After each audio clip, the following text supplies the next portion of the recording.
சாணக்கியாவின் அதிரடி நிகழ்ச்சி உறைவீச்சு. இந்திய பொருளாதாரம் தானாக வளர்ந்ததா, அரசின் முயற்சியா? டாக்டர் ஆர் வைத்தியநாதன் முழங்குகிறார். ஜூலை 20 சனிக்கிழமை இரவு சரியாக 7 மணிக்கு சர்தார் வல்லபாய் பட்டேல் ஆடிட்டோரியம், பீலமேடு, கோயம்புத்தூர்.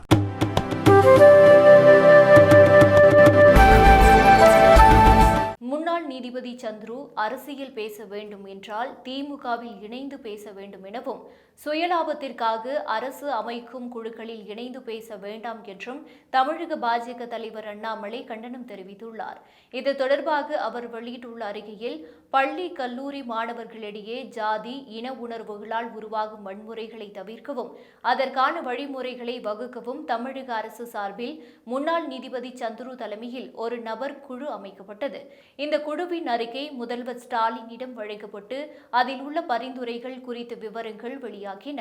அந்த அறிக்கையில் கள்ளர் சீரமைப்பு மற்றும் ஆதி திராவிடர் நலத்துறை பள்ளிகளை பள்ளி கல்வித்துறையின் கீழ் கொண்டுவர வேண்டும் என்று ஒரு பரிந்துரை இருந்தது. இந்த சமூகங்களை சேர்ந்தவர்களின் கல்வி குறித்தோ அவர்களின் சமூக முன்னேற்றம் குறித்தோ எந்த ஆய்வும் இல்லாமல் இதை எப்படி ஏற்றுக்கொள்ள முடியும்? அந்தந்த பகுதிகளின் பெரும்பான்மை சமூகங்களில் இருந்து வரும் ஆசிரியர்களுக்கு அந்த பள்ளிகளில் உயர் பதவிகள் மறுக்கப்படுவது என்று ஒரு பரிந்துரை இருக்கிறது. காமராஜர் காலத்தில் இருந்து ஆசிரியர்கள் மீது ஏற்படாத சந்தேகம் அரசுக்கு இப்போது ஏன் வருகிறது?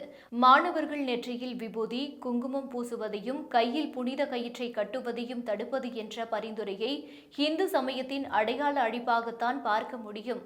பள்ளிகளில் மாணவர் தேர்தல் நடத்துவது என ஒரு ஆபத்தான பரிந்துரை இருக்கிறது.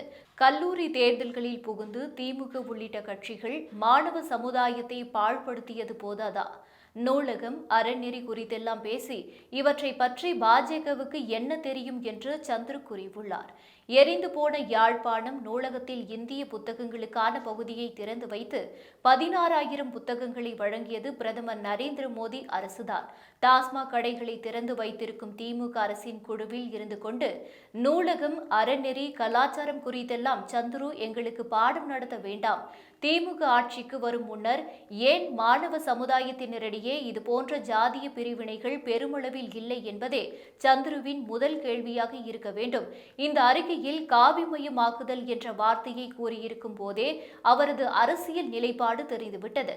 அரசியல் பேச வேண்டும் என்ற விருப்பம் இருந்தால் சந்துரு அதிகாரப்பூர்வமாக திமுகவில் இணைந்து கொள்ளலாம்.